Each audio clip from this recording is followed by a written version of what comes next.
क्या आपने pirates of the Caribbean movie देखी है? अगर देखी है तो ये मूवी आपको लिटरली बहुत पसंद आने वाली है। आज हम जिस मूवी के बारे में बताने जा रहे हैं उसका नाम है कैप्टन फिलिप्स। इस मूवी के बारे में मैं बताऊं तो ये मूवी एक रियल स्टोरी पे बेस्ड है। आपको अभी पता चला होगा कि कैसे इंडियंस को भी कुछ बचा के लाए थे शिप में से, जो शिप पायरेट्स के द्वारा कब्जा की गई थी सोमालिया के तट पे। तो वैसे ही कुछ स्टोरी सोमालिया के पोर्ट के वहाँ और सोमालिया के समंदर के वहाँ पे बहुत सारे पायरेट्स होते हैं जो फिर शिप को क्या करते हैं कि कब्जा कर लेते हैं उनके ऊपर हमला करके, ताकि वो पैसा उनसे लूट सके। और आपको मैं आगे बताऊंगा कि क्यों वो ऐसा करते हैं, क्योंकि हम उनको पूरी तरीके से गलत नहीं कह सकते इस मूवी के अंदर जैसा बताया गया है, या फिर जैसा न्यूज में आपको पढ़ने को मिलेगा या विकिपीडिया में या जहाँ पे भी आपको देखने को मिलेगा। आप गेस कर पाएंगे कि वो जो कर रहे हैं वो पूरी तरीके से भी गलत नहीं है। एक तरीके से मूवी एक रियल स्टोरी पे बेस है, जिसमें एक शिप जो है ओमान से लेकर केनिया तक जा रही होती है कुछ एड का सामान लेकर, और उस शिप को क्या करते हैं ये लोग जो पायरेट्स है वो इसको कब्जा करने की कोशिश करते हैं। मोटा मोटी मैं बता दूं तो इसमें क्या होता है कि जो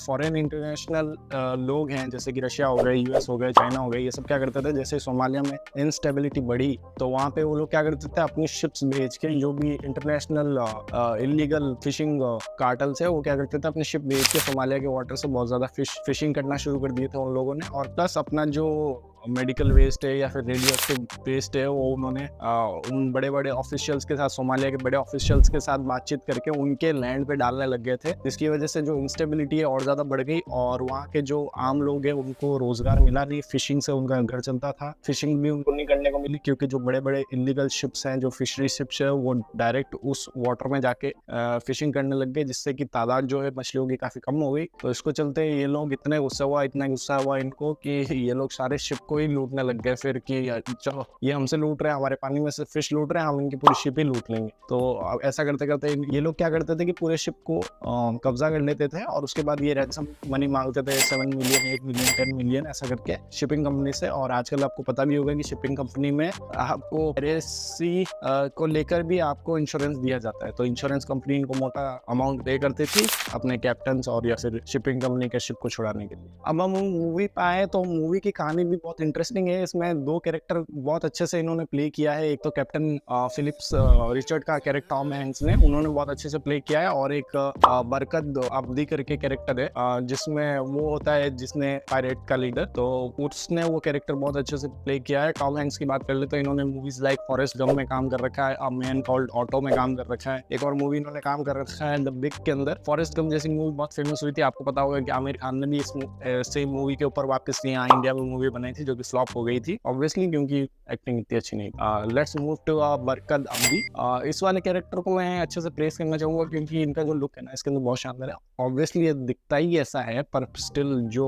दिखाया है ना, जो पोर्ट्रेयल दिखाया है वो बहुत हद तक एक्यूरेट है। इनके मूवीज की बात कर ले तो the I in the sky, good times या फिर ब्लेड रनर जैसी फेमस मूवीज में इन्होंने काम कर रखा है। और इसके अंदर एक थर्ड कैरेक्टर था जिसका मैं नाम लेना चाहूंगा, क्योंकि इस कैरेक्टर ने जो न्यूसेंस क्रिएट किया है उसकी वजह से ही जो है मूवी इतनी लंबी खिंच गई, नहीं तो लंबी नहीं खींचने वाली। थर्ड कैरेक्टर जो जिसने बहुत ज्यादा न्यूसेंस क्रिएट किया, मूवी को बनाए रखा इंटरेस्टिंग, उसका नाम है फैजल अहमद। इन्होंने movies like Sicario, 438 days and stray जैसी मूवी में काम कर रखा है, जो कि मैंने नहीं देखी है, पर मैं भी फ्यूचर में मैं देख रहा हूँ। इनका काम इसमें मुझे बहुत अच्छा लगा। इन्होंने जो है मूवी को इतना इंटरेस्टिंग बना के रखा। आपको मैं बता दूं मूवी में कुछ फ्लॉज भी हैं, जैसे कि मूवी की स्टार्टिंग वो डायरेक्ट शिप से कर सकते थे, क्योंकि मूवी 2 घंटा 15 मिनट लंबी है, उसको छोटा किया जा सकता था। उनको मूवी डायरेक्ट शिप से शुरू करनी थी, इंस्टेड ऑफ कि वो कैप्टन का पूरा बैकग्राउंड भी दिखा रहा है। अच्छी बात है, ऑडियंस को इमोशनली कनेक्ट करने के लिए आपको दिखाना पड़ेगा, बट स्टिल मुझे लगता है इररिलेवेंट था। मूवी एक शिप पे बेस्ड है मोस्टली, तो इसी पे ही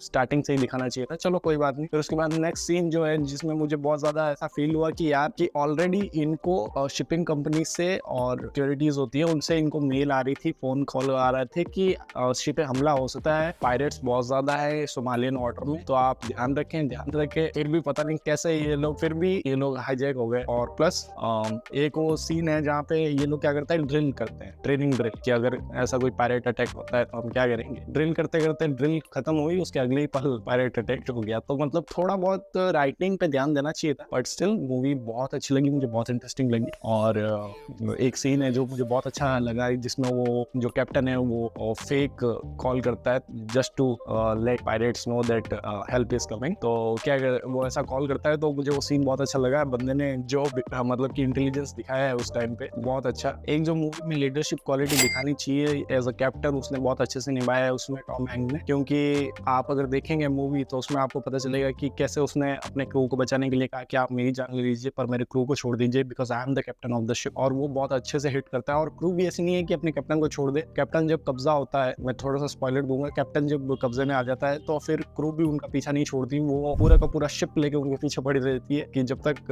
दूसरे कोई हेल्प नहीं आ जाती, नेवी नहीं आ जाती, हम अपने कैप्टन को नहीं छोड़ेंगे अकेला। तो क्रू ने भी बहुत अच्छा काम किया। लीडरशिप क्वालिटी उसने दिखाई कैप्टन ने बहुत अच्छे से। और ऐसी मूवी आप देखोगे तो आपको पता चलेगा कि how do you stand as a leader in a group of people. तो आपको डेफिनेटली देखनी चाहिए। मूवी में कैप्टन ने थोड़ी बहुत स्टुपिडिटी तो दिखाई just to save his crew, but still मैं कहना चाहूंगा कि बहुत आउटस्टैंडिंग काम किया है। राइटिंग इतनी अच्छी नहीं है जितनी हो सकती थी, पर स्टिल मुझे अच्छी लगी मूवी। और जिसमें वो एक सीन है जिसमें वो कहता है कि आप $30,000 ले जाइए यहाँ से और शिप को छोड़ के चले जाइए, तो वो पायरेट का लीडर कहता है कि हम क्या भिखारी दिखते हैं तुमको। तो वो बहुत अच्छा सीन है। उसको मैंने एक्चुअली हिंदी में देखा, क्योंकि जब मैं इंग्लिश में देख रहा था मूवी, उसमें क्या वो सबटाइटल नहीं आ रहे थे। सबटाइटल इसलिए नहीं चाहिए था कि मुझे समझ में नहीं आ रही थी, इसलिए चाहिए था कि जब वो सोमालियन लैंग्वेज में स्टार्टिंग में बोल रहे थे उसका सबटाइटल नहीं है इंग्लिश में, और तो मुझे समझ ही नहीं आया वो क्या बोलना चाह रहे। तो मैंने फिर क्या किया, उसको स्विच किया हिंदी में, ताकि मैं हिंदी में देख के समझ सकूं कि वो क्या कहना चाह रहा है स्टार्टिंग की मूवी में, जो सोमालियन आइलैंड पे जो सीन है उसके बारे में। तो दैट्स व्हाई। और आप भी हिंदी में देखेंगे तो एक सीन है, पता नहीं कोई, अभी मैं आपको लगा देता हूँ स्क्रीन पे, कि 3 बजे 3 घंटे में अहमदाबाद, ऐसा कुछ सीन है। मुझे लगा यार अहमदाबाद की क्यों बात हो रही है इसमें। सब ध्यान दें, सब ध्यान दें।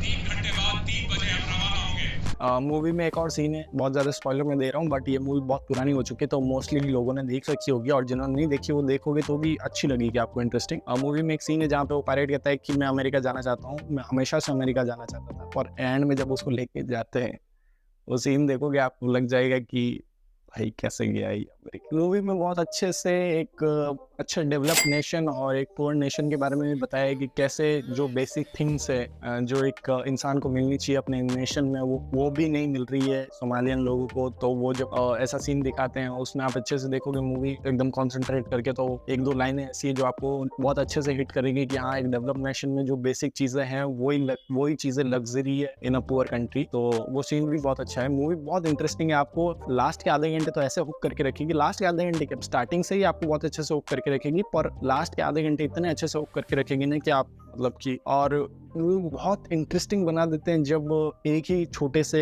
बोट के अंदर इतना सब कुछ हो रहा है, और किसी के पैरों से खून निकल रहा है, किसी के हाथों से खून निकल रहा है, कोई गन लेके मारने के लिए दौड़ रहा है, कोई सिगरेट बना रहा है। तो बहुत इंटरेस्टिंग लगा मुझे। और प्लस मुझे वो सीन थोड़ा सा पता नहीं, मुझे मतलब इतना अच्छा नहीं लगा। फर्स्ट मुझे अच्छा लगा, फिर उसके बाद मैं सोचने बैठ गया कि ऐसा पॉसिबल शायद ही है, जब इसमें वो देखना लास्ट में जब 3 स्नाइपर उन तीनों को मारने के लिए अपनी गन लेके बैठे हो, जैसे ही लीडर है कहता है कि अब शूट करो, तो वो शूट करते हैं। बट द थिंग इज कि वो लोग फ्लैट जमीन पे नहीं, मैंने बाद में रियलाइज किया कि वो फ्लैट जमीन पे नहीं, जो डेक से वो लोग फायर कर रहे हैं वो भी पानी के ऊपर ऐसे ऐसे ऊपर नीचे हो रहे हैं, और जिस स्पीड बोट के ऊपर फायर कर रहे हैं जिसके अंदर 3 लोगों को उन्होंने टारगेट किया है, वो स्पीड बोट भी पानी के ऊपर नीचे हलचल हो रही। तो इस सिनेरियो में उन्होंने जो निशाना लगाया वो एकदम एक्यूरेट कैसे लगा। वहां पे मुझे कुछ थोड़ा बहुत फ्लॉ लगा कि फिजिक्स कहीं ना कहीं मिसिंग है, बट स्टिल आपको बिल्कुल भी फील नहीं कराएगी कि वीएफएक्स गंदा है या ऐसा कुछ गंदा है। बहुत अच्छे से वीएफएक्स तो है ही मेरे हिसाब से। जो लास्ट का सीन है उसमें शायद डाला हो सकता है, पर मुझे थोड़ा सा इलॉजिकल लगा सीन। ओवरऑल मूवी बहुत अच्छी है, अब जाके चेकआउट करें। और इसके बारे में और जानना चाहते हैं तो ब्राटी ने वीडियो अपलोड कर रखी है अभी, उसके ऊपर जाके देख सकते हैं कि डिटेल में क्या बताया गया है, क्या सोमालिया के बारे में क्या प्रॉब्लम है। Before I leave, I just have one thing to say that when a grown man cry in a movie, that's when you realize the shit is really